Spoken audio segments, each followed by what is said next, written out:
ಓಂ ಶಾಂತಿ. ಓಂ ಶಾಂತಿ. ಅವ್ಯಕ್ತ ಮುರಳಿ ಮಂಥನ ಕಾರ್ಯಕ್ರಮ. ಇವತ್ತು ಮಂಗಳವಾರ, ಹೊಸ ಮುರಳಿ. ಮುರಳಿಯ ದಿನಾಂಕ 15/12/2010. ಈ ಮುರಳಿಯಲ್ಲಿ ಬಾಬಾ ನಮಗೆ ಏನ್ ತಿಳಿಸ್ತಾ ಇದ್ದಾರೆ? ಮೇರೆ ಕೋ तेरे में परिवर्तन कर बेफिक्र बादशाह बनो, सेकंड में व्यर्थ को बिंदी लगाने के अभ्यासी बन, हर संकल्प और समय को सफल करो. ಸಮಯದ ಅನುಸಾರ ಬಾಬ್ದಾದಾರವರು ಪ್ರತಿಯೊಂದು ಮಕ್ಕಳ ಮನೋಸ್ಥಿತಿಯನ್ನು ನೋಡ್ತಾರಂತೆ. ಯಾವ ಸ್ಥಿತಿ? ಮನೋಸ್ಥಿತಿ. ಶರೀರದ ಸ್ಥಿತಿ, ಧನದ ಸ್ಥಿತಿ ಅಲ್ಲ. ನಿಮ್ಮ ಹತ್ರ ಎಷ್ಟು ಹಣ ಇದೆ, ಶರೀರ ಆರೋಗ್ಯವಾಗಿದೆಯೋ ಇಲ್ವೋ, ಅದರ ಬಗ್ಗೆ ಬಾಬಾ ಗಮನವನ್ನ ಕೊಡೋದಿಲ್ಲ. ಮಾನಸಿಕ ಸ್ಥಿತಿ ಅಥವಾ ಆತ್ಮಿಕ ಸ್ಥಿತಿ. ತನ್ನ ಮಕ್ಕಳ ಮನಸ್ಸು ಯಾವ ಕಡೆಗೆ ಹೋಗ್ತಾ ಇದೆ, ಎಲ್ಲಿ ಸಿಕ್ಕಾಕೊಂಡಿದೆ, ಯಾವ ಬಂಧನ ಮಕ್ಕಳಿಗಿದೆ, ಸಾಧನೆಯನ್ನು ಮಾಡಲಿಕ್ಕೆ ಏನು ತೊಂದರೆ ಆಗ್ತಾ ಇದೆ, ಅದನ್ನು ಬಾಬಾ ನೋಡ್ತಾರೆ. ಅದು ನೋಡಿದಾಗ ಬಾಬಾರವ್ರಿಗೆ ಅನ್ಸಿದ್ದು ಏನು ಅಂತಂದ್ರೆ, ತನ್ನ ಮಕ್ಕಳ ಪ್ರತಿ ಮಕ್ಕಳು ತುಂಬಾ ಚಿಂತೆಯಲ್ಲಿದ್ದಾರಂತೆ. ಯಾವ್ದಲ್ಲಿದ್ದಾರಂತೆ? ಫಿಕರ್ ಕಾ ಠೋಕ್ರಿ, ಚಿಂತೆಯ ಬುಟ್ಟಿಯನ್ನ ತಲೆ ಮೇಲೆ ಎತ್ಕೊಂಡಿದ್ದಾರಂತೆ. ಯಾವ ಚಿಂತೆ? ಯಾವ ಚಿಂತೆ? ನನ್ನ ಕುಟುಂಬ, ನನ್ನ ಮಕ್ಕಳು, ನನ್ನ ಪತಿ, ನಮ್ಮ ಸೆಂಟರು, ನಾನು ಸಾಧನೆ ಮಾಡಬೇಕು, ನಾನು ಪುರುಷಾರ್ಥ ಮಾಡಬೇಕು, ನಾನು ಸೇವೆ ಮಾಡಬೇಕು ಅಂತ ಹೇಳ್ಬಿಟ್ಟು ನನ್ನದು ಹೇಳೋದಲ್ಲಿ ತುಂಬಾ ಏನಾಗಿದ್ದಾರಂತೆ? ಚಿಂತೆಯಲ್ಲಿ ಇದ್ದಾರೆ. ಈ ಚಿಂತೆಯಿಂದ ಮಕ್ಕಳನ್ನ ಏನ್ ಮಾಡಬೇಕು? ದೂರ ಮಾಡಬೇಕು. ಹೆಂಗ್ ಮಾಡೋದು? ಹೇಗೆ ಮಾಡೋದು ಚಿಂತೆಯಿಂದ ದೂರ? ಬೇಫಿಕರ್ ಬಾದಶಾ, ನಿಶ್ಚಿಂತ ಚಕ್ರವರ್ತಿಗಳಾಗಬೇಕಂತ. ಏನಾಗಬೇಕು? ನಿಶ್ಚಿಂತ ಚಕ್ರವರ್ತಿಗಳು. ಓಕೆ, ಚಕ್ರವರ್ತಿ ಅಂತಂದ್ರೆ ಯಾರು?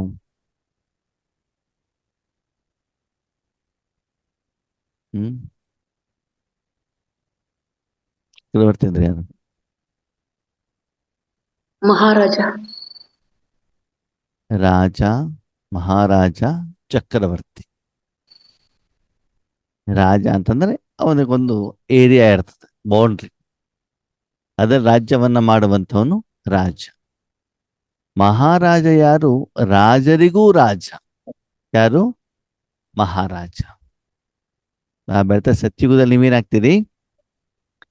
ಮಹಾರಾಜರಾಗ್ತೀರಿ. ದ್ವಾಪರ ಕಲಿಯುಗದಲ್ಲಿ ನೀವೇನಾಗ್ಬೋದು? ರಾಜರಾಗ್ಬೋದು ಅಲ್ವಾ? ಅದು ಸಂಗಮ ಯುಗದಲ್ಲಿ ಏನಾಗ್ತೀರಿ? ಚಕ್ರವರ್ತಿಗಳಾಗ್ತೀರಾ. ಚಕ್ರವರ್ತಿ ಅಂತಂದ್ರೆ ಏನು? ಚಕ್ರವರ್ತಿಯನ್ನು ಕೂಡ ಒಬ್ಬ ರಾಜ ತಾನೆ. ರಾಜನ ಕೆಲಸ ಏನು?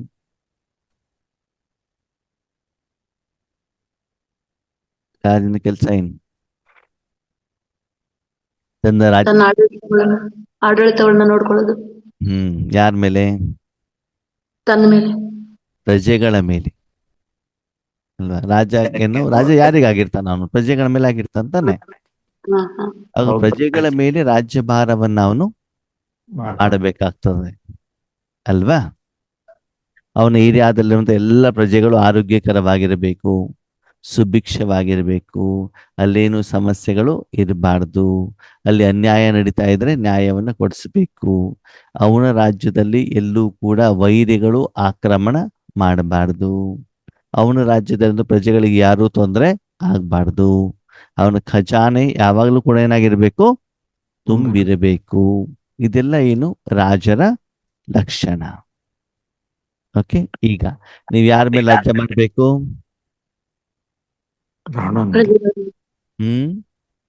ಪ್ರಜೆಗಳ ಮೇಲೆ. ಕರ್ಮೇಂದ್ರಿಯಗಳು. ವಿಶ್ವದ ಮೇಲೆ ಮಹಾರಾಜ ಅಂತಾನೆ ನೀವು, ವಿಶ್ವ ಕಲ್ಯಾಣಕಾರಿಗಳಲ್ವಾ. ಅದಕ್ಕಾಗಿ ನೀವು ವಿಶ್ವದ ಮೇಲೆ, ಮೂರೂ ಲೋಕದ ಮೇಲೆ, ಎಲ್ಲದಕ್ಕಿಂತ ಮುಖ್ಯವಾಗಿ ಶಿವಬಾಬನ ಮೇಲೆ ರಾಜ್ಯಭಾರ ಮಾಡ್ಬೇಕು ಅಲ್ವಾ. ಬೇರೆ ಯಾವ ಯುಗದಲ್ಲೂ ನಾವು ಶಿವಬಾಬನ ಮೇಲೆ ರಾಜ್ಯಭಾರ ಮಾಡ್ಲಿಕ್ಕೆ ಆಗೋದಿಲ್ಲ ಅಲ್ವಾ. ಚಿಕ್ಕವರಿದ್ದಾಗ ಪಾಠ ಕೇಳಿದ್ವಲ್ಲ, ಗಡ್ಡ ಎಳೆದವನಿಗೆ ಮಿಠಾಯಿ. ಮಿಠಾಯಿ ಅಂತ ಅಲ್ವಾ. ಶಿವಬಾಬನ ಮೇಲೂ ಕೂಡ ನಾವೇನ್ ಮಾಡ್ಬೇಕು, ರಾಜ್ಯಭಾರವನ್ನ ಮಾಡಬೇಕು. ಆದ್ರೆ ರಾಜ್ಯಭಾರ ಮಾಡ್ತಾ ಇದ್ರು ಕೂಡ ನಿಶ್ಚಿಂತವಾಗಿರ್ಬೇಕು.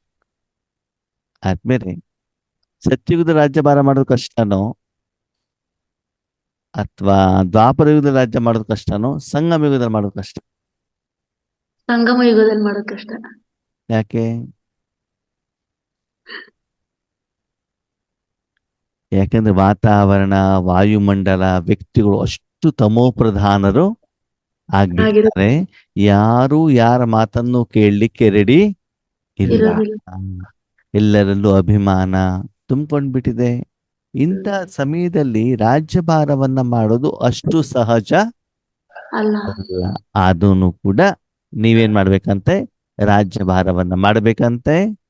ಈಗ ವರ್ತಮಾನ ಸಮಯದಲ್ಲಿ ವಿಶ್ವದಲ್ಲಿ ನಿಮ್ಮ ಪ್ರಜೆಗಳು, ವಿಶ್ವದಲ್ಲಿರುವಂತ ಆತ್ಮಗಳು, ಪಂಚತತ್ವ, ಜಡ ಸಾಧನಗಳು ತುಂಬಾ ಚಿಂತೆಯಲ್ಲಿದ್ದಾರೋ ನಿಶ್ಚಿಂತವಾಗಿದ್ದಾರೆ? ಚಿಂತೆಯಲ್ಲಿದೆ. ಅವರ ಚಿಂತೆಯನ್ನು ದೂರ ಮಾಡೋದು ನಿಮ್ಮ ಕೆಲಸ ಅಲ್ವಾ. ಯಾಕಂದ್ರೆ ನೀವು ರಾಜರು, ಚಕ್ರವರ್ತಿಗಳು.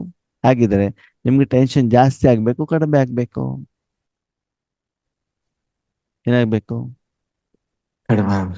ಹಾ, ಅವ್ರನ್ನ ರಾಜ್ಯಭಾರ ಮಾಡ್ಲಿಕ್ಕೆ ಹೋದ್ರೆ ನಮ್ ಟೆನ್ಷನ್ ಜಾಸ್ತಿ ಆಗತ್ತೆ ತಾನೆ. ಅಲ್ಲಾರು ಮನೆಗೆ ಹೋಗಿ ಅವ್ರ ಸಮಸ್ಯೆ ದೂರ ಮಾಡ್ತೀವಿ ಅಂದ್ರೆ ಎಷ್ಟು ಸಮಸ್ಯೆಗಳು ಇರ್ತಾವ ಗೊತ್ತಾ ಅವರಲ್ಲಿ. ತುಂಬಾ ಕಷ್ಟ ಆಗತ್ತೆ. ಹಾಗಿದ್ರೆ ಆ ಒಂದು ರಾಜ್ಯಭಾರವನ್ನು ಹೇಗೆ ಮಾಡೋದು? ಬಾಬಾ ಒಂದು ಸುಂದರವಾದ ಉದಾಹರಣೆ ಹೇಳ್ತಾರೆ.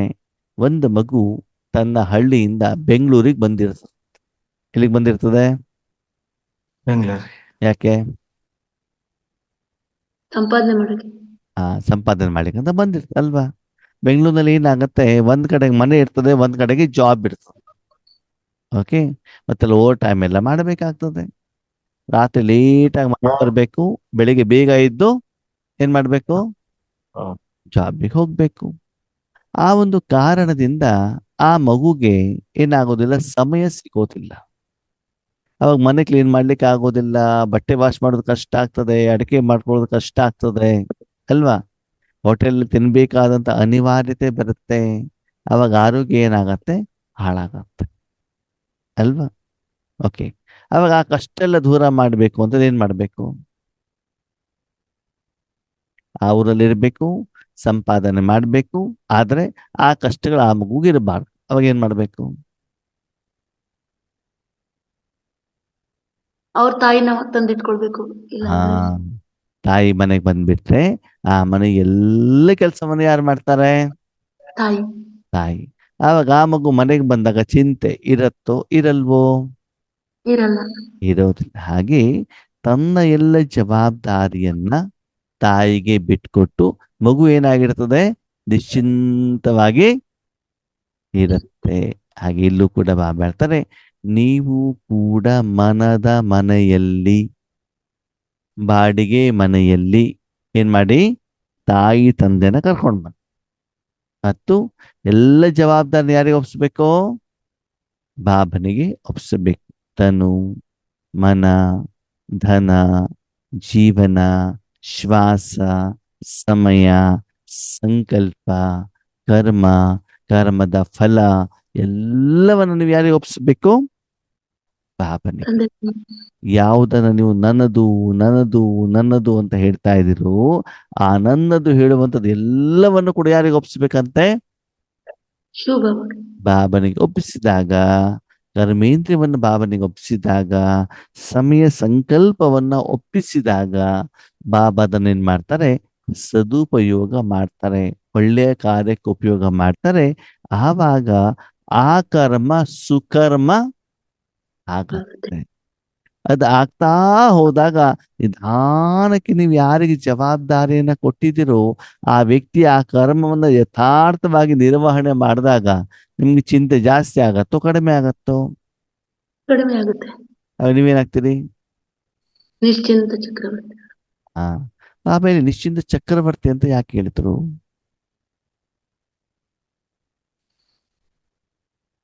ಯಾಕೆ ಹೇಳ್ಬೋದು ಬಾಬಾ ನಿಶ್ಚಿಂತ ಚಕ್ರವರ್ತಿಯನ್ನ?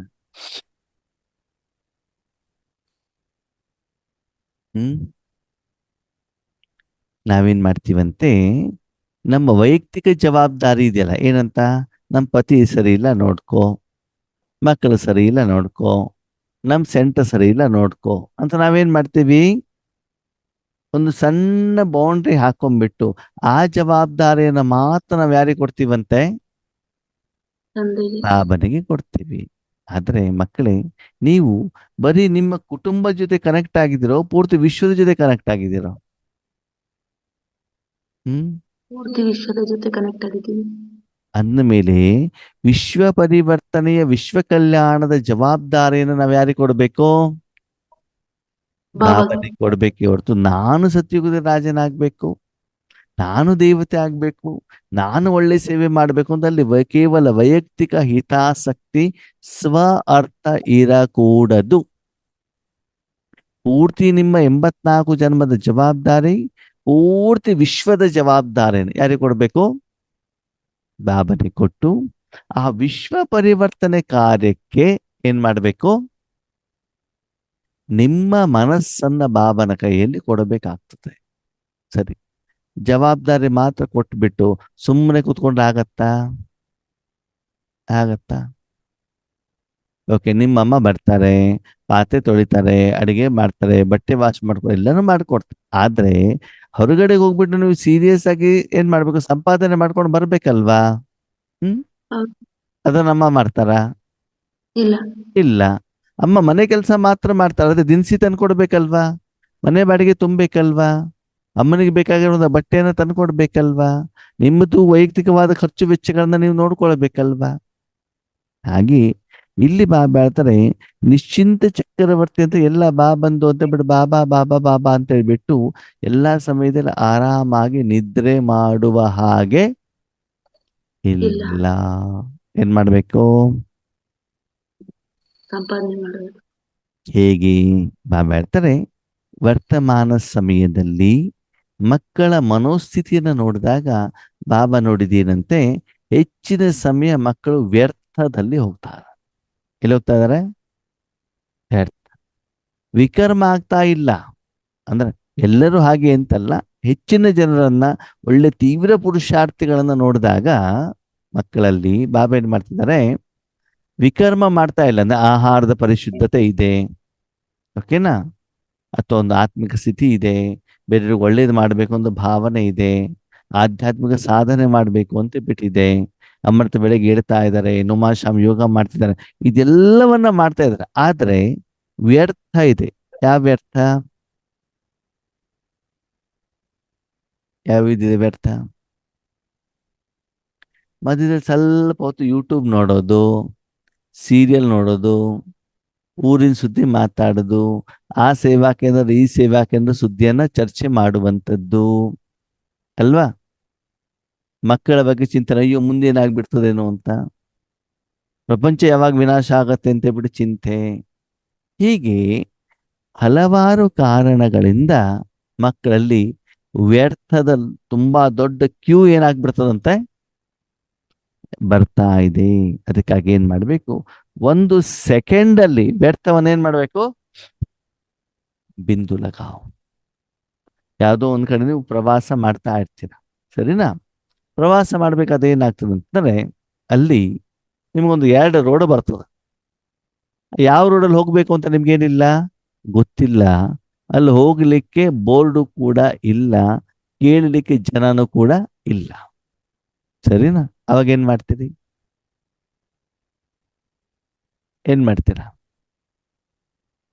ನಿಮ್ಮದು ಕಾರ್ ಇದೆ, ಎಲ್ಲೋ ಹೊರಟಿದ್ದೀರಿ, ನಿಮ್ಮ ಎದುರುಗಡೆ 2 ಅಥವಾ 3 ರೋಡ್ ಬಂತು, ಆವಾಗ ಮುಂದಕ್ಕೆ ಹೋಗ್ಬೇಕು ನೀವು, ಅಲ್ಲಿ ಕೇಳಲಿಕ್ಕೆ ಯಾರು ಇಲ್ಲ, ದಾರಿ ತೋರ್ಲಿಕ್ಕೆ ಬೋರ್ಡು ಕೂಡ ಇಲ್ಲ, ಏನ್ ಮಾಡ್ತೀರಾ?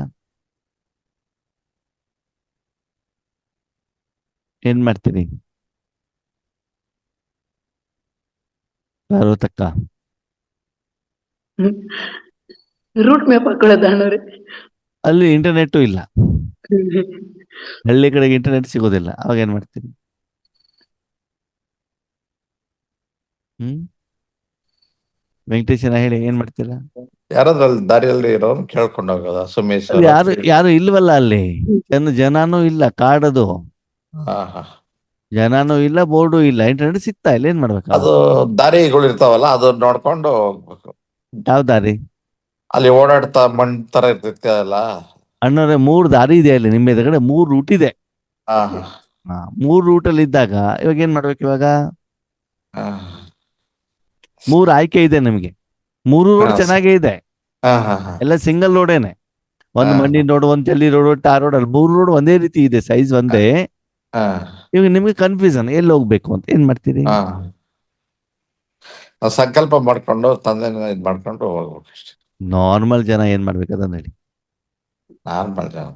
ಹ್ಮ್ ಆವಾಗ 3ರಲ್ಲಿ ಒಂದು ಆಯ್ಕೆ ಮಾಡ್ಕೊಂಡ್ಬಿಟ್ಟು ಅದನ್ನ ಮುಂದೆ ಹೋಗ್ಬೇಕು, ಸರಿನಾ? ಹ್ಮ್ ಹ್ಮ್ ಮುಂದೆ ಹೋದ ಮೇಲೆ ಮಧ್ಯೆ ಯಾರಾದ್ರೂ ಒಬ್ರು ಸಿಗ್ತಾರೆ, ಸಿಗ್ತಾರೆ. ಅಥವಾ ಅಥವಾ ಮುಂದೆ ಹೋದ್ಮೇಲೆ ಒಂದು ಬೋರ್ಡ್ ಕಾಣ್ತು ಅಂತ ತಿಳ್ಕೊಳ್ಳಿ. ಹೌದು ಬೋರ್ಡ್ ಕಂಡಾಗ ಗೊತ್ತಾಯ್ತು ನೀವು ತಪ್ಪು ದಾರಿಯಲ್ಲಿ ಬಂದಿದ್ದೀರಿ ಅಂತ, ಯಾರೂ ಇಲ್ಲ. ಹೌದು. ಬೋರ್ಡ್ ನೋಡಿದ ತಕ್ಷಣ ಗೊತ್ತಾಗ್ಬಿಡ್ತು ನೀವು ತಪ್ಪು ದಾರಿಯಲ್ಲಿ ಏನ್ ತಪ್ಪು ಮಾಡಿದಿರಿ. ದಾರಿಯಲ್ಲಿ ಬರ್ಬೇಕು. ಆವಾಗ ತಕ್ಷಣ ಏನ್ ಮಾಡ್ಬೇಕು? ಬ್ರೇಕ್ ಹಾಕ್ಬೇಕು. ಏನ್ ಮಾಡ್ಬೇಕು? ಬ್ರೇಕ್ ಹಾಕಿ ವಾಪಸ್ ಬರ್ಬೇಕು ಮತ್ತೆ. ಮತ್ತೆ ವಾಪಸ್ ಬರ್ಬೇಕಲ್ವಾ? ಹಾ ಹಾಗೆ ಇಲ್ಲೂನು ಕೂಡ ಬಾಬಾ ಏನ್ ಹೇಳ್ತಾರೆ, ಈಗ ನಿಮ್ ಗಾಡಿ ಚೆನ್ನಾಗಿದ್ರೆ ಬ್ರೇಕ್ ಮೇಲೆ ಕಾಲು ಇಟ್ಟ ತಕ್ಷಣದಲ್ಲಿ ಗಾಡಿ ಏನಾಗತ್ತೆ? ನಿಲ್ಲುತ್ತೆ. ನಿಲ್ಲತ್ತೆ. ಗಾಡಿ ಚೆನ್ನಾಗಿಲ್ಲ ಅಂತಂದ್ರೆ ನಿಲ್ಲಲ್ಲ.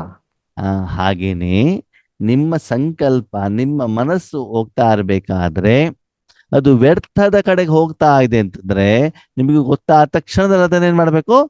ಸ್ಟಾಪ್ ಮಾಡಬೇಕು ಮತ್ತು ಅದನ್ನ ಸಮರ್ಥತೆಯ ಕಡೆಗೆ ಪರಿವರ್ತನೆ ಮಾಡಬೇಕು. ಹಾಗಿದ್ರೆ ವ್ಯರ್ಥ ಯಾವುದು, ಸಮರ್ಥ ಯಾವುದು?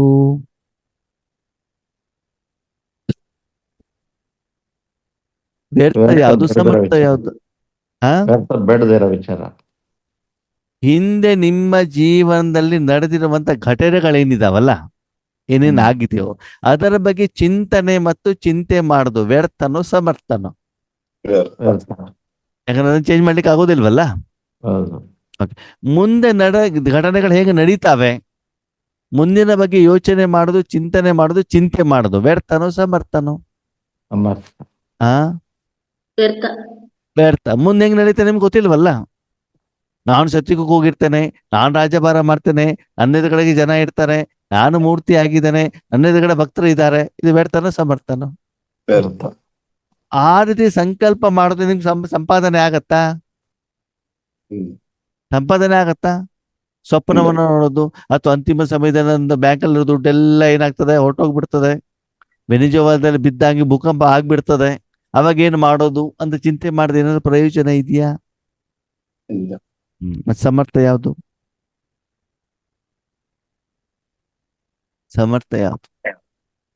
ವರ್ತಮಾನ ಸಮಯದಲ್ಲಿ ಸಮ ಅರ್ಥ ಅಂತ ಒಳ್ಳೆಯದು, ನಿಮ್ಗೆ ಕಲ್ಯಾಣ, ನಿಮ್ಮ ಅಕೌಂಟ್ ಅಲ್ಲಿ ಜಮಾ ಆಗೋದು ಯಾವುದು? ಯಾವುದು? ಸಂಪಾದನೆ. ಈಶ್ವರಿ ಅಂದ್ರೆ ನಿಮ್ಮ ಮನಸ್ಸನ್ನ ಪರಮಾತ್ಮನ ಕೈಯಲ್ಲಿ ಕೊಟ್ಟು ಪರಮಾತ್ಮ ತನ್ನಲ್ಲಿ ಇರುವಂತ ಸಪ್ತಗುಣ ಮತ್ತು ಆಸ್ತಿಗಳನ್ನ ಬೇರೆಯವರಿಗೆ ಕೊಡಬೇಕಾದಂತ ಸಂದರ್ಭದಲ್ಲಿ ಕೊಡುವಂತ ಸಮಯ ಇವಾಗ ಬಂದಿದೆಯಲ್ಲ, ಆ ಸಮಯದಲ್ಲಿ ನಿಮ್ಮ ಮನಬುದ್ಧಿಯನ್ನ ಶುದ್ಧ ಮಾಡಿ ವಿಶ್ವಕ್ಕೆ ಯಾರ್ಯಾರಿಗೆ ಬೇಕೋ ಅವರಿಗೆ ಕೊಟ್ಟಾಗ ನಿಮ್ಮ ಅಕೌಂಟ್ ಅಲ್ಲಿ ಏನಾಗ್ತದೆ? ಸಂಪಾದನೆ ಆಗ್ತದೆ. ವರ್ತಮಾನ ಸಮಯ ಆತ್ಮಿಕ ಸಂಪಾದನೆ ಮಾಡುವಂತ ಸಮಯ, ಹೌದೋ ಅಲ್ವೋ? ಈಗ ಆತ್ಮಿಕ ಸಂಪಾದನೆ ಮಾಡುವಂತ ಸಮಯದಲ್ಲಿ ನೀವು ಹೆಚ್ಚಿನ ಸಮಯವನ್ನ ಶಾರೀರಿಕ ಸಂಪಾದನೆಗೆ ಕೊಟ್ರೆ ಅದಕ್ಕೆ ವ್ಯರ್ಥ ಅಂತ ಹೇಳ್ತಾರೋ ಸಮರ್ಥ ಅಂತ ಹೇಳ್ತಾರೋ? ವ್ಯರ್ಥ. ಈಗ ನೀವು ಶಾರೀರಿಕ ಸಂಪಾದನೆ ಶರೀರಕ್ಕೆ ಎಷ್ಟು ನಿರ್ವಹಣೆ ಬೇಕು ಅದೆಲ್ಲ ಮಾಡೋದ್ರಲ್ಲಿ ಏನ್ ತಪ್ಪಿಲ್ಲ. ಆದ್ರೆ ತುಂಬಾ ಮಾಡಿಟ್ಬಿಟ್ಟು ಮಕ್ಕಳಿಗೆ ಬೇಕು, ಮೊಮ್ಮಕ್ಕಳಿಗೆ ಬೇಕು ಅಂತ ನೀವು ಅದನ್ನ ಮಾಡಿ ಇಟ್ಟಿದ್ದಿದ್ರೆ, ಅಥವಾ ನಿಮ್ಗೆ ಬೇಕು ಅಂತ ನೀವು ಮಾಡಿಟ್ಟಿದ್ದಿದ್ರೆ ಹೆಚ್ಚಿಗೆ ಇರೋದನ್ನ ಮುಂದಿನ ಜನ್ಮಕ್ಕೆ ತಗೊಂಡು ಹೋಗ್ಲಿಕ್ಕೆ ಆಗತ್ತಾ? ಇಲ್ಲ. ಓಕೆ. ನೀವು ಮಾಡಿರುವಂತ ಸಂಪಾದನೆಯನ್ನ ಭವಿಷ್ಯದಲ್ಲಿ ಮಕ್ಕಳು ಮೊಮ್ಮಕ್ಕಳು ಅನುಭವಿಸ್ತಾರಾ? ಇಲ್ಲ. ಯಾಕೆ? ಮಣ್ಣುಪಾಲಾಗುತ್ತೆ. ಆ ಮಣ್ಣುಪಾಲಾಗುತ್ತೆ. ಹಾ, ವಿನಾಶ ಆಗ್ಬಿಡ್ತದೆ. ಅವಾಗ ಸಮರ್ಥತೆ ಯಾವುದು? ನಿರಾಕಾರವಾದ ಸಂಪಾದನೆಯನ್ನ ಮಾಡಿಬಿಟ್ಟು ಭವಿಷ್ಯಕ್ಕೂ ತೆಗೆದುಕೊಂಡು ಹೋಗ್ಬೋದು. ಅಂತಿಮ ವಿನಾಶ ಸಮಯದಲ್ಲಿ ಬೇರೆಯವ್ರಿಗೂ ದಾನ ಧರ್ಮದ ರೂಪದಲ್ಲಿ, ಸಹಾಯದ ರೂಪದಲ್ಲಿ, ಸಹಯೋಗದ ರೂಪದಲ್ಲಿ ಅವರಿಗೆ ನಾವೇನ್ ಮಾಡ್ಬೋದು? ಕೊಡ್ಬೋದಲ್ವಾ? ಅದಕ್ಕೇನ್ ಮಾಡ್ಬೇಕಂತ ಬಾಬಾ ಹೇಳ್ತಾರೆ, ಮಕ್ಕಳೇ, ತನು ಮನ ಧನದ ಜೊತೆಗೆ ಸಮಯ ಸಂಕಲ್ಪವನ್ನು ಕೂಡ ನಾವೇನ್ ಮಾಡ್ಬೇಕು? ಭಾವನೆಗೆ ಕೊಡಬೇಕು. ಅಂದ್ರೆ ನಿಮ್ಮ ಮನಸ್ಸಿನ ಮೂಲಕ ಸಂಕಲ್ಪವನ್ನು ಕೂಡ ಯಾರು ಮಾಡಬೇಕು? ಬಾಬಾ. ವಿಶ್ವ ಕಲ್ಯಾಣ ಮಾಡಬೇಕು, ಅಥವಾ ಇವಾಗ ವಾಚಾ ಸೇವೆ ಮಾಡಬೇಕು, ತನುವಿನ ಸೇವೆ ಮಾಡಬೇಕು, ಎಲ್ಲವನ್ನ ನಿರ್ಣಯ ಮಾಡೋದು ಯಾರು? ಬಾಬಾ. ಒಂದು ಮನೆಯಲ್ಲಿ ಒಂದು ಮಗು ಎಲ್ಲ ಜವಾಬ್ದಾರಿನ ತಾಯಿಗೆ ಕೊಟ್ಟಾಗ ತಾಯಿಗೆ ಇವನು ಹಣ ಮಾತ್ರ ಕೊಡ್ಬೇಕು. ಏನ್ ಕೊಡ್ಬೇಕು? ಹಣವನ್ನ ಮಾತ್ರ. ಇಷ್ಟು ತಿಂಗಳಿಗೆ ಇಷ್ಟು ದುಡ್ಡು ಅಂತ ಕೊಡೋದಕ್ಕೆ, ಅಥವಾ ಅಮ್ಮ ಕೇಳಿದಾಗ ಹಣ ಕೊಡೋದಷ್ಟೇ. ಯಾವ ಅಂಗಡಿಯಿಂದ ಐಟಮ್ ತರಬೇಕು, ತರಕಾರಿ ಯಾವ ತರಬೇಕು, ಅಡಿಗೆ ಏನ್ ಮಾಡ್ಬೇಕು, ತಿಂಡಿ ಏನ್ ಮಾಡ್ಬೇಕು, ಮಗನಿಗೆ ಬಟ್ಟೆಗಳು, ಎಲ್ಲವನ್ನು ಕೂಡ ಯಾರು ನೋಡ್ಕೊಳ್ತಾರೆ? ತಾಯಿ ತಾಯಿ ನೋಡ್ಕೊಳ್ತಾರೆ. ಆದ್ರೆ ಈ ಹಣವನ್ನು ಮಾತ್ರ ಏನ್ ಮಾಡ್ಬೇಕಾಗ್ತದೆ? ಕೊಡ್ತಾ ಇರ್ಬೇಕು. ಅಲ್ವಾ? ಅದಕ್ಕೆ ಬಾಬಾ ಏನ್ ಹೇಳ್ತಾರೆ, ಮಕ್ಕಳೇ, ಈಗ ಯೋಗವನ್ನ ಮಾಡಿ ಆ ಯೋಗದ ಸಂಪಾದನೆಯನ್ನು ನನ್ನ ಕೈಲಿ ಕೊಡಿ. ಯಾರಿಗೆ ಯಾವ್ಯಾವಾಗ ಎಷ್ಟೆಷ್ಟು ರೂಪದಲ್ಲಿ ಪೇಮೆಂಟ್ ಕೊಡಬೇಕು ಆ ಪೇಮೆಂಟ್ ಅನ್ನು ಕೂಡ ನಾನು ಕೊಡ್ತೇನೆ. ಅದಕ್ಕಾಗಿ ಸಫಲ ಯಾವಾಗ ಆಗ್ತದೆ? ಆತ್ಮ ಯಾವ ಸಮಯದಲ್ಲಿ ಮಾಡಿರುವಂತ ಕರ್ಮ ಸಫಲವಾಗತ್ತೆ. ಫಲ ಅಂತಂದ್ರೆ ಏನು? ಫಲ ಅಂತಂದ್ರೆ ನಮ್ಗೆ ಲಾಭ ಆಗಿರೋದು ಫಲ. ಒಂದು ಬೀಜವನ್ನು ಹಾಕಿದಾಗ ಆ ಬೀಜ ಮೊಳಕೆ ಹೊಡೆದು ಗಿಡವಾಗಿ ದೊಡ್ಡದಾಗಿ ಅದೇನ್ ಕೊಡ್ಬೇಕು? ಫಲವನ್ನ ಕೊಡ್ಬೇಕು. ಓಕೆ. ನೀವೊಂದು ಮಾವಿನ ಗಿಡವನ್ನ ತಂದ್ರಿ, ದೊಡ್ಡದ ಮಾಡಿದ್ರಿ. ಆ ಮಾವಿನ ಗಿಡದ ಮಾವು ಸ್ವೀಟೇ ಇರಬಹುದಾ? ಹುಳ ಆಗಿರೋದು ಕೂಡ ಬರಬಹುದಾ? ಬರಬಹುದು. ಹುಳ ಆಗಿರೋದು ಬರಬಹುದು. ಹಾಗಿದ್ರೆ ಬೀಜ ಹಾಕಿದಾಗ ಗೊತ್ತಾಗತ್ತ ಅದು ಫಲ ಏನು ಅಂತ? ಇಲ್ಲ. ಗೊತ್ತಾಗೋದು ಯಾವಾಗ? ಫಲ ಬಂದಾಗ. ಎಷ್ಟೋ ವರ್ಷಗಳಂದ್ರೆ ಫಲ ಬಂದಾಗ್ತದೆ ಗೊತ್ತಾಗತ್ತೆ ಏನು ಅಂತ. ಅದ್ರ ಮೊದಲು ಗೊತ್ತಾಗೋದಿಲ್ವಲ್ಲ, ಅಲ್ವಾ? ಸಫಲ ಅಂತಂದ್ರೆ ಏನು ಅಂತಂದ್ರೆ ಯಾವ ಕರ್ಮದ ಫಲ. ಫಲ ಅಂತಂದ್ರೇನು? ಕರ್ಮದ ಫಲ ಅಲ್ವಾ? ಕರ್ಮದ ಫಲಿತಾಂಶ. ಆ ಕರ್ಮದ ಫಲ ಆತ್ಮದ ಅಕೌಂಟ್ ಅಲ್ಲಿ ಜಮಾ ಆದ್ರೆ, ಯಾವ ಅಕೌಂಟ್ ಅಲ್ಲಿ? ಆತ್ಮದ ಅಕೌಂಟ್. ಯಾಕಂದ್ರೆ ಕರ್ಮ ಮಾಡೋದು ಯಾರು? ಆತ್ಮ. ಆತ್ಮ. ತನ್ನ ಕರ್ಮೇಂದ್ರಿಯಗಳ ಮೂಲಕ ಆತ್ಮ ಕರ್ಮವನ್ನು ಮಾಡಿದಾಗ ಆ ಕರ್ಮದ ಫಲಿತಾಂಶ ಏನು ಬರ್ತದೆ ಅದು ಆತ್ಮದ ಅಕೌಂಟ್ ಅಲ್ಲಿ ಜಮಾ ಆದ್ರೆ ಅದು ಸಫಲ. ಆ ಒಂದು ಕರ್ಮದ ಫಲ ಆತ್ಮದ ಅಕೌಂಟ್ ಅಲ್ಲಿ ಮೈನಸ್ ಆದ್ರೆ ಏನು? ವಿಫಲ. ವಿಫಲ. ಈಗ ಆತ್ಮದ ಅಕೌಂಟ್ ಅಲ್ಲಿ ಯಾವಾಗ ಕರ್ಮ ಸಫಲವಾಗತ್ತೆ? ಯಾವ ಯುಗದಲ್ಲಿ ಆಗತ್ತೆ? ಸಂಗಮ ಯುಗದಲ್ಲಿ. ಬೇರೆ ಯುಗದಲ್ಲಿ ಆತ್ಮ ಮಾಡಿರುವಂತ ಕರ್ಮದ ಫಲ ಸಫಲ ಯಾಕೆ ಆಗೋದಿಲ್ಲ? ಭಗವಂತ ಇವಾಗ ತಾನೇ ಬಂದಿರೋ ಸಂಗಮ ಯುಗದಲ್ಲಿ, ಆದ್ರಿಂದ ಭಗವಂತ ಬಂದ್ಬಿಟ್ರೆ, ಭಗವಂತ ಬಂದಿದ್ರೆ ನಿಮ್ಮ ಕರ್ಮದ ಫಲ ಸಫಲ ಹೆಂಗಾಗತ್ತೆ? ಓಕೆ. ಸತ್ಯಯುಗದಲ್ಲಿ ಕರ್ಮದ ಫಲ ಸಫಲ ಯಾಕೆ ಆಗೋದಿಲ್ಲ?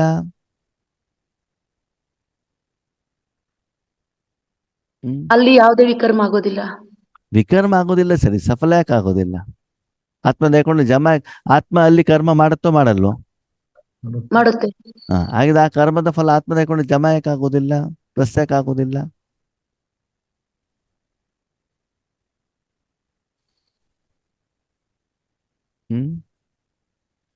ಯಾಕಂದಲ್ಲಿ ಸಂಪಾದನೆ ಇರೋದಿಲ್ಲ. ಹಳೆ ಸಂಪಾದನೆಯನ್ನು ಕೂತ್ಕೊಂಡು ತಿಂತೀವಿ ಬರ್ತು ಹೊಸ ಸಂಪಾದನೆ ಮಾಡೋದಿಲ್ಲ. ಹೊಸ ಸಂಪಾದನೆ, ಆತ್ಮಿಕ ಸಂಪಾದನೆ ಮಾಡ್ಲಿಕ್ಕೆ ಅಲ್ಲಿ ಆತ್ಮಕ್ಕೆ ಬೇಕಾಗಿರುವಂತ ಶಕ್ತಿಯನ್ನು ಕೊಡುವಂತ ಪರಮಾತ್ಮನೇ ಅಲ್ಲಿ ಇರೋದಿಲ್ಲ.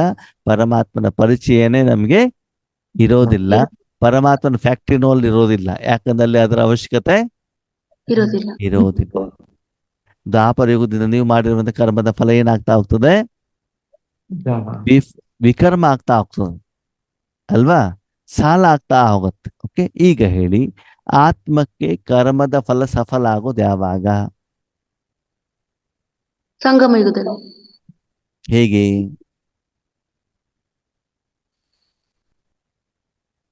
ಸಂಗಮ ಅಂದ್ರೆ ಯಾರ ಸಂಗಮ?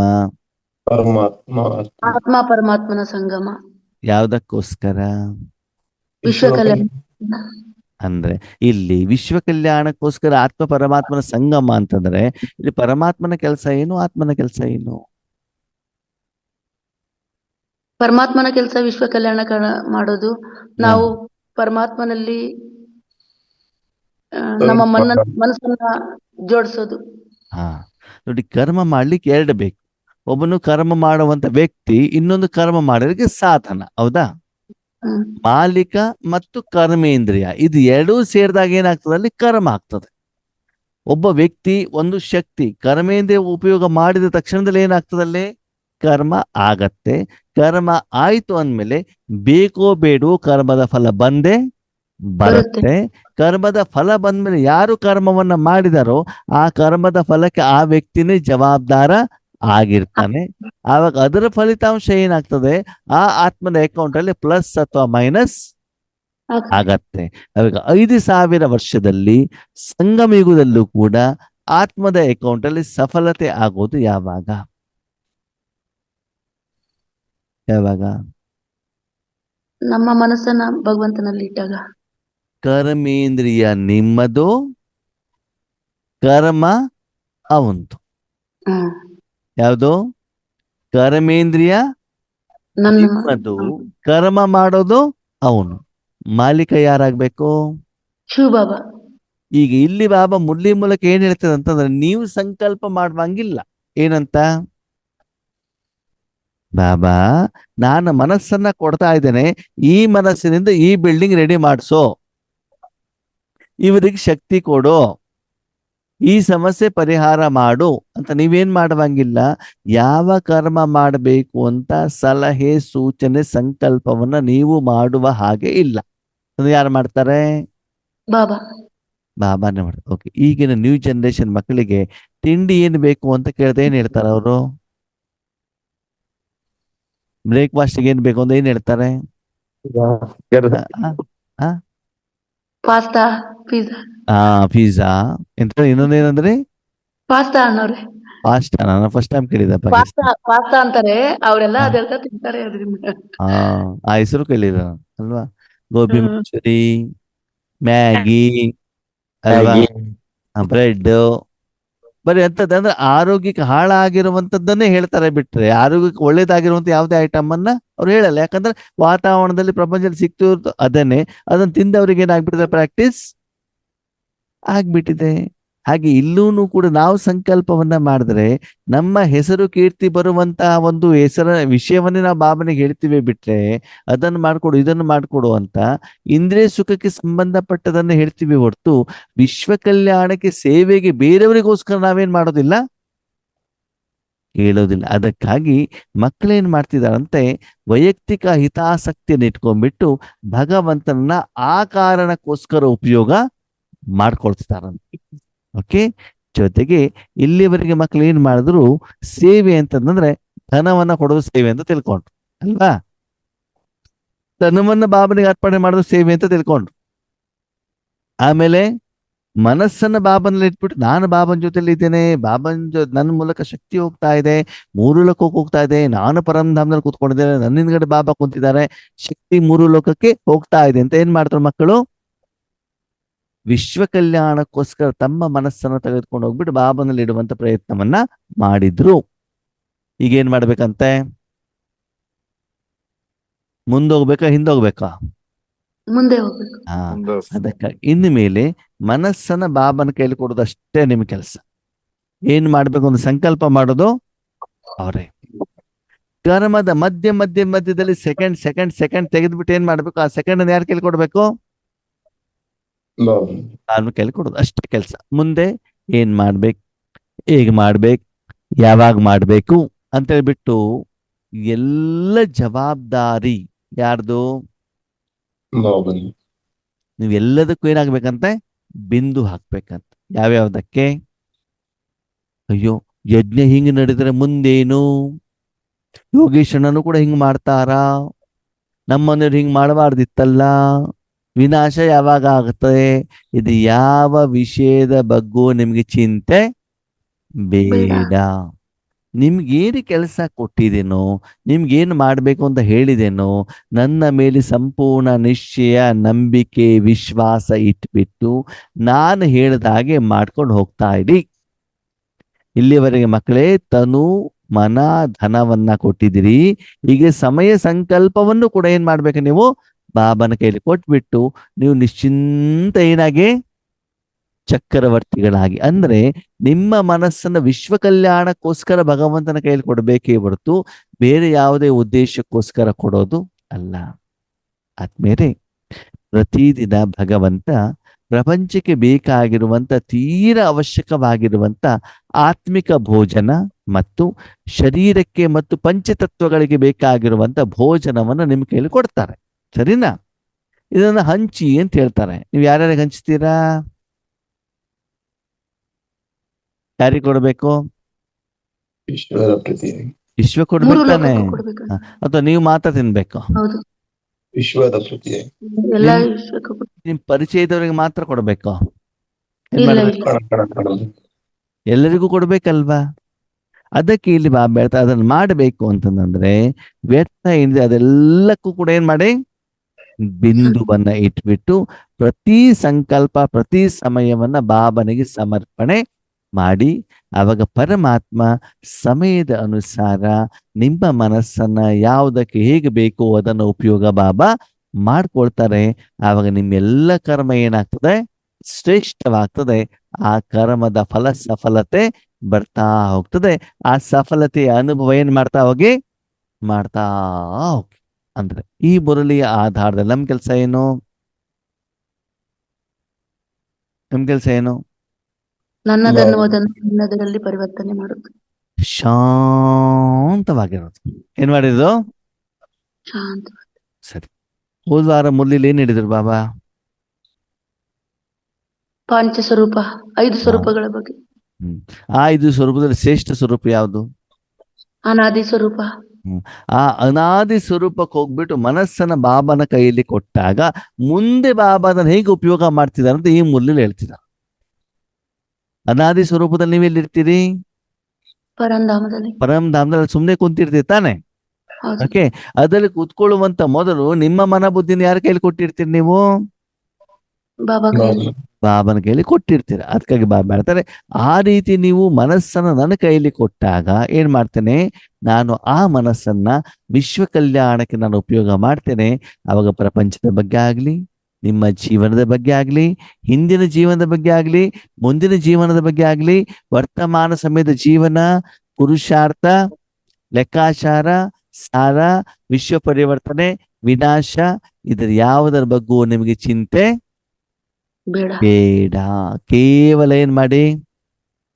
ಮನಸ್ಸನ್ನ ಕೊಡಿ, ಕೊಟ್ಬಿಟ್ಟು ಸುಖದ ಅನುಭವ ಮಾಡಿ. ಓಕೆ. ಈಗಿನ ಮಕ್ಕಳು ಮೊಬೈಲ್ ಇಟ್ಕೊಂಡ್ರೆ ಅವ್ರಿಗೆ ಏನಾದ್ರೂ ಚಿಂತೆ ಇರ್ತದಾ? ಮಾಡ್ಬೇಕು, ತಿಂಡಿ ಮಾಡ್ಬೇಕು, ನಾಳೆ ಸ್ಕೂಲಿಗೆ ಹೋಗ್ಬೇಕು, ಪರೀಕ್ಷೆ ಬರ್ತಾ ಇದೆ, ಚೆನ್ನಾಗಿ ನಾನು ಓದ್ಬೇಕು, ನಮ್ಮ ಅಪ್ಪ ಅಮ್ಮನ ನೋಡ್ಕೊಳ್ಬೇಕು, ಅವ್ರಿಗೆ ಆರೋಗ್ಯ ಸರಿ ಇಲ್ಲ, ಮೆಡಿಸಿನ್ ತಂದ್ಕೊಳ್ಬೇಕು, ಯಾವ್ದಾದ್ರೂ ಚಿಂತೆ ಅವ್ರಿಗೆ ಇರತ್ತಾ? ಇರಲ್ಲ. ಏನಿರ್ತದೆ? ಮೊಬೈಲ್ ನೋಡೋದು, ಮತ್ತೆ ಅದ್ರ ಸುಖವನ್ನ ಏನ್ ಮಾಡೋದು? ಅನುಭವಿಸೋದಷ್ಟೇ. ಹಾಗೆ ಪ್ರಪಂಚದ ಮಕ್ಕಳು ಆರತಿ ಮಾಡ್ಬೇಕಾದ್ರೆ ನಾವು ಕೂಡ ಏನಾಗಿರ್ಬೇಕು? ಬಾಬನ ಮಕ್ಕಳು ಕೂಡ ಅದೇ ರೀತಿ ಹಂಗ ಮೊಬೈಲ್ ಆಟ ಆಡ್ಬೇಕಾ? ಅಲ್ಲ, ಮನಸ್ಸಿನಿಂದ ನಾವೇನ್ ಮಾಡ್ಬೇಕು? ಸಂಪಾದನೆ ಮಾಡ್ತಾ ಇರ್ಬೇಕು. ಈ ರೀತಿ ಬಾಬಾ ಹೇಳ್ತಾರೆ, ಪ್ರತಿಯೊಂದು ಸೆಕೆಂಡ್ ಅನ್ನು ಕೂಡ ನೀವು ಲೌಕಿಕದಲ್ಲಿ ಇರ್ಲಿ, ಅಲೌಕಿಕದಲ್ಲಿ ಇರ್ಲಿ, ಎಲ್ಲಿದ್ರೂ ಕೂಡ ನಿಮ್ಮ ಸಮಯ ಸಂಕಲ್ಪವನ್ನ ಸದ್ವಿನಿಯೋಗ ಮಾಡ್ಕೊಳ್ಬೇಕು. ಸರಿಯಾದ ರೀತಿಯಲ್ಲಿ ಅದನ್ನು ಉಪಯೋಗ ಮಾಡ್ಕೊಳ್ಬೇಕಾಗ್ತದೆ. ಅದಕ್ಕೆ ಪುನಃ ಪುನಃ ಪುನಃ ಮನಸ್ಸನ್ನ ಬಾಬನ ಕೈಯಲ್ಲಿ ಕೊಟ್ಟು ಬುದ್ಧಿಯಿಂದ ಆ ಸಫಲತೆಯ ಅನುಭವ ಮಾಡಬೇಕು. ಇಲ್ಲಿ ಬಾಬಾ ಸಫಲ ಕರೋ ಅಂತ ಯಾಕೆ ಹೇಳ್ತಾರಂತಂದ್ರೆ, ಆ ಕರ್ಮ ಬಂದ್ಮೇಲೆ ಆ ಕರ್ಮದ ಫಲದ ರುಚಿ, ಸುವಾಸನೆ, ಸ್ಪರ್ಶ, ದೃಶ್ಯ, ಆವತ್ತು ಆ ಒಂದು ಕರ್ಮದ ಫಲದ ಅನುಭವ ನಿಮಗೆ ಆಗ್ಬೇಕಾಗ್ತದೆ. ಆದ್ಮೇಲೆ ಯೋಗ ಮಾಡಿ ಆದ್ಮೇಲೆ ಖುಷಿ ಆಗತ್ತೋ ಆಗಲ್ವೋ? ಆಗುತ್ತೆ ಈಶ್ವರ ಜ್ಞಾನ ಕೇಳಿದ್ಮೇಲೆ ತುಂಬಾ ಖುಷಿ ಆಗತ್ತೋ ಆಗಲ್ವೋ? ಆಗುತ್ತೆ ಬೇರೆಯವ್ರಿಗೆ ಈಶ್ವರ ಜ್ಞಾನವನ್ನು ತಿಳಿಸಿದಾಗ, ಯೋಗವನ್ನು ಮಾಡಿಸಿದಾಗ, ಅವರ ಕಷ್ಟಗಳು ದೂರ ಆದಾಗ ಖುಷಿ ಆಗತ್ತೋ ಆಗಲ್ವೋ? ಆಗುತ್ತೆ ಅದೇನು? ಪರಮಾತ್ಮ ಸಫಲ ಕರ್ಮದ ಫಲ ಅಲ್ವಾ ಅದು? ಹೌದು, ಸಫಲ. ಈ ಕರ್ಮವನ್ನ ಆತ್ಮದ ಪ್ರತಿ, ವ್ಯಕ್ತಿಗಳ ಪ್ರತಿ ಮಾಡಿದಾಗ ಆ ಆತ್ಮಗಳು ಮಾನಸಿಕವಾಗಿ ಸಂತೃಪ್ತವಾದಾಗ ನಿಮ್ಗೆ ಏನಾಗ್ತದೆ? ಖುಷಿ ಆಗತ್ತೆ. ಅದಕ್ಕಾಗಿ ಎಲ್ಲ ಜವಾಬ್ದಾರಿಯನ್ನ ಭಾವನೆ ಕೊಟ್ಬಿಟ್ಟು ನೀವು ಕೇವಲ ಆ ಒಂದು ಕರ್ಮದ ಫಲ ಏನಿದೆ ಸಫಲತೆಯನ್ನು ಅನುಭವ ಮಾಡ್ತಾ ಹೋಗಿ. ಇಲ್ಲಿ ಬಾಬಾ ಸ್ಪಷ್ಟವಾಗಿ ಹೇಳ್ತಾರೆ, ನಿಮ್ಮ ಜೀವನವನ್ನು ಎಷ್ಟರ ಮಟ್ಟಿಗೆ ಭಗವಂತನಿಗೆ ಸಂಪೂರ್ಣ ಸಮರ್ಪಣೆ ಮಾಡ್ತಿರೋ ಅಷ್ಟು ಸಫಲತೆಯ ಪರ್ಸೆಂಟೇಜ್ ಏನಾಗಿರ್ತದೆ? ಜಾಸ್ತಿ ಆಗುತ್ತೆ ಜಾಸ್ತಿ ಆಗ್ತದೆ. ನಾನು ನಾನು ನಾನು ನಾನು ನಾನು ಅಂತ ಹೋದ್ರೆ ಏನಾಗ್ತದೆ? ಪರ್ಸೆಂಟೇಜ್ ಕಡಿಮೆ. ಜ್ಞಾನ ಹೇಳಿದ್ಯಾರೋ? ಬಾಬಾ ನಾನು. ಯೋಗ ಮಾಡಿದ್ಯಾರು? ನಾನು. ಸಕಾಶ ಕೊಟ್ಟಿದ್ಯಾರು? ನಾನು. ಅವ್ರಿಗೆ ಪರಿಚಯ ಕೊಟ್ಟಿದ್ಯಾರು? ನಾನು. ಮೌಂಟ್ ಅಬು ಕರ್ಕೊಂಡು ಹೋಗಿದ್ಯಾರು? ನಾನು. ಅಲ್ವಾ? ಎಷ್ಟು ಇಲ್ಲಿ ನಾನು ಬರುತ್ತೋ ಅಷ್ಟು ನಿಮ್ಗೆ ಏನಾಗ್ತದೆ ಹೋಗ್ತದೆ? ಭಗವಂತನ ಕಾರ್ಯದಲ್ಲಿ ನೀವು ಮಧ್ಯದಲ್ಲಿ ಇದ್ದೀರಾ ಅಂತ. ಈಗ ಭಗವಂತ ಪವಿತ್ರವಾಗಿದ್ದಾರೆ, ಹೌದಾ ಅಲ್ವೋ? ಹೌದು ನೀವು ನೀವು ಪವಿತ್ರ ಆಗಿದ್ದೀರಾ? ಇಲ್ಲ. ಇಲ್ಲ ಇಲ್ಲ. ಈಗ ಪವಿತ್ರ ಮತ್ತು ಅಪವಿತ್ರ ಎರಡೂ ವಸ್ತುಗಳು ಸೇರಿದಾಗ ಫಲಿತಾಂಶ ಏನಾಗ್ತದೆ? ಏನಾಗ್ತದೆ? ಅಪವಿತ್ರನೇ ಆಗ್ತದೆ ತಾನೆ. ಪವಿತ್ರವಾದ ನೀರು, ಅಪವಿತ್ರವಾದಂತ ಗ್ಲಾಸ್. ಅಪವಿತ್ರ ಯಾವ್ದಿದೆ? ಗ್ಲಾಸ್. ಗ್ಲಾಸ್ ಗ್ಲಾಸ್ ಏನು? ಸಾಧನ ಯಾವ್ದಕ್ಕೆ? ನೀರಿಗೆ. ನೀರು ಹಿಡಿದಿಡ್ಲಿಕ್ಕೆ, ಅಥವಾ ಆ ನೀರು ಇನ್ನೊಬ್ಬರ ಕೈಯಲ್ಲಿ ಹೋಗ್ಲಿಕ್ಕೆ, ನೀರು ಕುಡಿಲಿಕ್ಕೆ ಅದೊಂದು ಸಾಧನ. ಓಕೆ. ಶುದ್ಧವಾದ ನೀರನ್ನ ಅಪವಿತ್ರವಾದ ಗ್ಲಾಸ್ನಲ್ಲಿ ಹಾಕಿದಾಗ, ಎದುರುಗಡೆ ವ್ಯಕ್ತಿಯನ್ನು ಕೊಟ್ಟಾಗ, ಅಥವಾ ನೀವು ಅದನ್ನ ಕುಡಿದಾಗ ನಿಮಗೆ ಶುದ್ಧವಾದ ನೀರು ಸಿಗತ್ತೋ ಅಶುದ್ಧವಾದ ನೀರು ಸಿಗತ್ತೋ? ಅಶುದ್ಧವಾದ ಕಾರಣ ನೀರು ಸ್ವಚ್ಛ ಆಗಿಲ್ವಾ? ಸಾಧನ ಅಶುದ್ಧ. ಆ ಗ್ಲಾಸ್ ಕ್ಲೀನ್ ಇಲ್ಲ. ಅವಾಗ ಆ ಶುದ್ಧವಾದ ನೀರನ್ನು ಗ್ಲಾಸಲ್ಲಿ ಹಾಕಿದ ತಕ್ಷಣ ಆ ನೀರ್ ಏನ್ ಮಾಡ್ತದೆ? ಆ ಗ್ಲಾಸಲ್ಲಿ ಇರೋ ಅಶುದ್ಧತೆಯನ್ನ ಎಳ್ಕೊಂಡ್ಬಿಟ್ಟು ತಾನೂ ಕೂಡ ಅಶುದ್ಧ ಆಗತ್ತೆ. ಅವಾಗ ನೀರನ್ನು ಯಾರು ಸೇವನೆ ಮಾಡ್ತಾರೋ ಅವರಿಗೆ ಆ ಅಶುದ್ಧತೆಯ ಪರಿಣಾಮ, ಪ್ರಭಾವ ಬೀಳುತ್ತೆ. ಬೀಳುತ್ತೆ. ಹಾಗೆ ಪರಮಾತ್ಮನ ಪವಿತ್ರವಾದಂಥ ಜ್ಞಾನ, ನಿಸ್ವಾರ್ಥವಾದಂಥ ಪ್ರೀತಿಯಲ್ಲಿ ನನ್ನ ಸ್ವಾರ್ಥ, ನನ್ನ ಅಭಿಮಾನ, ನನ್ನ ಅಹಂಕಾರ ಅದರಲ್ಲಿ ಸೇರ್ಕೊಂಡು ಬೇರೆಯವರಿಗೆ ಆ ಒಂದು ಜ್ಞಾನವನ್ನ, ಶಕ್ತಿಯನ್ನ, ಸಂಕಲ್ಪವನ್ನ ಕೊಟ್ಟಾಗ ಆದ್ಮೇಲೆ ಏನಾಗ್ತದೆ? ಫಲಿತಾಂಶ ಅಶುದ್ಧನೇ. ಅಶುದ್ಧತಾನೇ ಹೋಗ್ತದೆ. ಅದು ಇವಾಗ ಆಗ್ತಾ ಇದೆ. ಅದಕ್ಕಾಗಿ ಯಥಾರ್ಥವಾಗಿ ಪರಮಾತ್ಮನ ಪರಿಚಯ ನಿಮಗೂ ಸಿಗ್ತಾ ಇಲ್ಲ, ನಿಮ್ಮ ಮೂಲಕ ಬೇರೆಯವ್ರಿಗೂ ಸಿಗ್ತಾ ಇಲ್ಲ. ಯಾಕಂದ್ರೆ ಪರಮಾತ್ಮನನ್ನ ಇಂದ್ರಿಯ ಸುಖಕ್ಕೆ, ದೇಹಕ್ಕೆ ಸಂಬಂಧಪಟ್ಟಂತ ಸುಖಕ್ಕೆ, ಹೆಸರು ಕೀರ್ತಿಗೆ, ಅಭಿಮಾನಕ್ಕೆ, ವಿಕಾರಕ್ಕೆ ನೀವು ಉಪಯೋಗ ಮಾಡ್ಕೊಳ್ತಾ ಇದ್ದೀರಾ. ಅದನ್ನೇನ್ ಮಾಡ್ಬೇಕು? ಇವಾಗ ಚೇಂಜ್ ಮಾಡ್ಬೇಕು. ಅಂತಂದ್ರೆ ನಾನು ನನ್ನದು ಹೇಳೋದನ್ನ ಏನ್ ಮಾಡ್ಬೇಕು? ಪರಿವರ್ತನೆ ಮಾಡಿ ಭಗವಂತನಿಗೆ ಕೊಡಬೇಕು. ಓಕೆ, ಭಗವಂತನಿಗೆ ಏನೇನ್ ಕೊಡೋಣ? ತನು, ಮನ, ಧನ, ಜೀವನ, ಶ್ವಾಸ, ಸಮಯ, ಸಂಕಲ್ಪ ಅಲ್ವಾ? ಎಲ್ಲವನ್ನ ಭಗವಂತನಿಗೆ ಅರ್ಪಣೆ ಮಾಡಿದಾಗ ಅಲ್ಲಿ ಯಾರಿದ್ದಾರೆ? ಬಾಬಾ ಮಾತ್ರ ಇದ್ರೆ ನಿಮ್ ಕೆಲಸ ಏನು? ಅನುಭವ. ನೀವೆಂತ ಬುದ್ಧಿವಂತರು ಅಂತಂದ್ರೆ ಕರ್ಮ ಮಾಡ್ಲಿಕ್ಕೆ ಮಾತ್ರ ಬಾಬಾನೇ ಕೊಟ್ಟಿದ್ದೀರಾ. ಯಾವ್ದನ್ನ? ಮನಸ್ಸನ್ನ. ಫಲ ನನ್ನದು.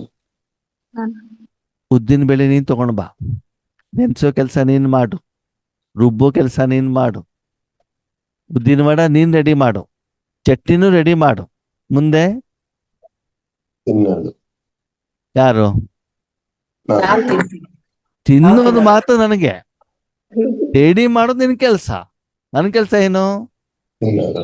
ಬಿಸಿ ಬಿಸಿ ಉದ್ದಿನ ವಡ ಮಾಡಿದ್ಮೇಲೆ ತಿನ್ನೋದು ನನ್ ಕೆಲ್ಸ, ಉಳಿದ್ರೆ ನಿನಗೆ ಇಲ್ಲ ಅಂದಿಲ್ಲ ಅಲ್ವಾ? ಅಷ್ಟು ಸುಂದರವಾದಂತಹ ಜೀವನವನ್ನ ಈ ಸಂಗಮ ಯುಗದಲ್ಲಿ ನಾವು ನಡೆಸಲಿಕ್ಕೆ ಸಾಧ್ಯ ಆದ್ಮೇಲೆ. ಅಂದ್ರೆ ಬಾಬಾ ಏನ್ ಹೇಳ್ತಾರೆ, ಎಲ್ಲಾ ಜವಾಬ್ದಾರಿಯನ್ನು ನನಗೆ ಕೊಟ್ಬಿಟ್ಟು ನೀವು ಸುಮ್ಮನೆ ಕೂತ್ಕೊಳ್ಬೇಕಾದಂತ ಅನಿವಾರ್ಯತೆ ಇಲ್ಲ. ಆ ಕರ್ಮದ ಫಲ ಏನು ಸಫಲತೆ ಇರ್ತದೆ, ಆ ಸಫಲತೆಯ ಪರ್ಸೆಂಟೇಜ್ ಏನ್ ಮಾಡ್ತಾ ಹೋಗಿ, ಚೆಕ್ ಮಾಡ್ತಾ ಹೋಗಿ. ಅದು ಆಗಬೇಕು ಅಂತಂದ್ರೆ ಮಕ್ಕಳೇ, ಯಾರ ಮನಸ್ಸನ್ನ ನಾನು ತೆಗೆದುಕೊಳ್ತೇನೆ? ಶುದ್ಧವಾದ ಮನಸ್ಸು, ಪವಿತ್ರವಾದ ಮನಸ್ಸು. ಯಾವ ಮಕ್ಕಳು ತನ್ನ ಮನಸ್ಸನ್ನ ವಿಶ್ವ ಕಲ್ಯಾಣಕ್ಕೋಸ್ಕರ ಉದ್ದೇಶವನ್ನು ಇಟ್ಕೊಂಡು ಸಂಪೂರ್ಣ ಜವಾಬ್ದಾರಿ ನನಗೊಪ್ಪಿಸ್ಬಿಟ್ಟು ಕೊಡ್ತಾರೋ ಅಂತಹ ಮಕ್ಕಳ ಮನಸ್ಸನ್ನು ನಾನು ತೆಗೆದುಕೊಳ್ತೇನೆ. ಅದಕ್ಕಾಗಿ ಎಲ್ಲ ಜವಾಬ್ದಾರಿಯನ್ನು ತೆಗೆದುಕೊಳ್ಳಿಕ್ಕೆ ಯಾರು ರೆಡಿ ಇದ್ದಾರಂತೆ?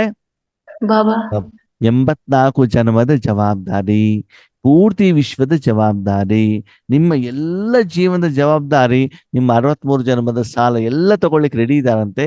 ನೀವು ಮಾಡ್ಬೇಕಾಗಿರೋದೇನು? ಮನಸ್ಸನ್ನ ಕೊಡೋದಷ್ಟೇ. ಅಶರೀರಿ ಸ್ಥಿತಿಯ ಅಭ್ಯಾಸ ಮಾಡಬೇಕು, ಸರ್ವಶಕ್ತಿವಂತ ಸ್ಥಿತಿಯ ಅಭ್ಯಾಸ ಮಾಡಬೇಕು, ಏನಿಲ್ಲ, ಅಥವಾ ನಿದ್ರೆ ಮಾಡ್ಬೇಕು. ಮನಸ್ಸನ್ನ ಕೊಡೋದು. ಮನಸ್ಸನ್ನು ಬಾಬನ ಕೈಲಿ ಕೊಡಬೇಕು, ಮತ್ತೆ ಬಾಬಾ ಏನು ಮಾಡ್ತಾ ಇದ್ದಾರೆ ಅದರ ಅನುಭವ ಮಾಡ್ಬೇಕು. ಮಾಡ್ತಾ ಇರಬೇಕು. ಅಂದ್ಮೇಲೆ ದಿನದಿಂದ ದಿನಕ್ಕೆ ಸಾಧನೆ, ತಪಸ್ಸು, ಪುರುಷಾರ್ಥ, ಸೇವೆ ಶ್ರೇಷ್ಠ ಆಗತ್ತೋ ಆಗಲ್ವೋ? ಆಗತ್ತೆ. ಆದ್ಮೇಲೆ ಆ ರೀತಿ ನಮ್ಮ ಸಾಧನೆಯನ್ನು ಚೇಂಜ್ ಮಾಡಿದಾಗ ಮಾತ್ರ ಏನಾಗ್ತದೆ? ಗೋ ಗೆಟರ್ ಅಂತ ಹೇಳ್ತಾರೆ. ಮುಂದೆ ಹೋಗ್ತಾ ಹೋಗ್ತಾ ಹೋಗ್ತಾ ಹೋಗ್ತಾ ಏನಾಗ್ತದೆ? ನಿಮ್ಗೆ ಹೆಚ್ಚಿನ ರೂಪದಲ್ಲಿ ಸಂಪಾದನೆ, ಸ್ಥಿತಿಯಲ್ಲಿ ಬದಲಾವಣೆ ಆಗ್ತಾ ಹೋಗ್ತದೆ. ನೀವು ಆಧ್ಯಾತ್ಮಿಕವಾಗಿ ಶ್ರೀಮಂತರು ಆಗ್ತಾ ಇರ್ತೀರಾ. ನೀವೆಲ್ಲ ಶ್ರೀಮಂತರಾಗ್ಬೇಕೋ ಬೇಡೋ? ಆಗ್ಬೇಕು. ಸುಮ್ನೆ ಶ್ರೀಮಂತರಾಗ್ಬೇಕು, ತುಂಬಾ ಶ್ರೀಮಂತರಾಗ್ಬೇಕು? ತುಂಬಾ ಶ್ರೀಮಂತರಾಗ್ಬೇಕು. ತುಂಬಾ ಶ್ರೀಮಂತರಾಗ್ಬೇಕು ಅಂತ ಏನ್ ಮಾಡ್ಬೇಕು? ಸಂಪಾದನೆ ಮಾಡಬೇಕು. ನೀವೇನು ಮಾಡಬಾರದು. ತುಂಬಾ ಶ್ರೀಮಂತರಾಗ್ಬೇಕಂತ ಏನ್ ಮಾಡ್ಬೇಕಂತೆ? ನೀವ್ ಏನು ಮಾಡಬಾರ್ದು. ಎಲ್ಲ ಯಾರ ಮಾಡಿಸ್ಬೇಕು? ಬಾಬಾ ನೀವು ಬಡವ್ರು ಯಾವಾಗ ಆಗ್ತೀರಿ? ನೀವು ಮಾಡ್ಲಿಕ್ಕೆ ಹೋದಾಗ ಬಡವ್ರು ಆಗ್ತೀರಾ ಅಲ್ವಾ? 84 ಜನ್ಮದಲ್ಲಿ ಏನ್ ಮಾಡಿದ್ರಿ ನೀವು? 84 ಜನ ಮಾಡ್ತಾ ಮಾಡ್ತಾ ಮಾಡ್ತಾ ಬಡವರಾದ್ರು ಶ್ರೀಮಂತರಾದ್ರು? ಇನ್ನೂ ಬುದ್ಧಿ ಬಂದಿಲ್ವಾ ಕೇಳ್ತಾರ ಬಾಬಾ. ಇವತ್ತು ಕೂಡ ಭಗವಂತ ಬಂದ ಮೇಲೂ ಕೂಡ ನಾನು ನಾನು ನಾನು ಅಂತ ಬಂದಿರೋದಕ್ಕೆ ನೀವು ಬಡವರಾಗಿದ್ದೀರಾ. ಶ್ರೀಮಂತರಾಗ್ಬೇಕಾದೇನ್ ಮಾಡ್ಬೇಕು? ಬಾಬನ ಹತ್ರ ಬಾಬಾ ಬಾಬಾ ಬಾಬಾ ಅಂತ ಬಾಯಲ್ಲಿ ಹೇಳುವಂಗಿಲ್ಲ. ಬಾಬನಿಗೆ ಆ ಜೀವನವನ್ನ ಒಪ್ಪಿಸಿಬಿಟ್ಟು ಆ ಕರ್ಮದ ಫಲವನ್ನ ಅನುಭವ ಮಾಡಬೇಕಾಗ್ತದೆ. ಈ ರೀತಿ ನೀವು ಸದಾಕಾಲ ನಿಶ್ಚಿಂತ ಚಕ್ರವರ್ತಿಗಳು ಆಗಿರಿ. ಓಕೆ, ಓಂ ಶಾಂತಿ. ಓಂ ಶಾಂತಿ. ಶಾಂತಿ.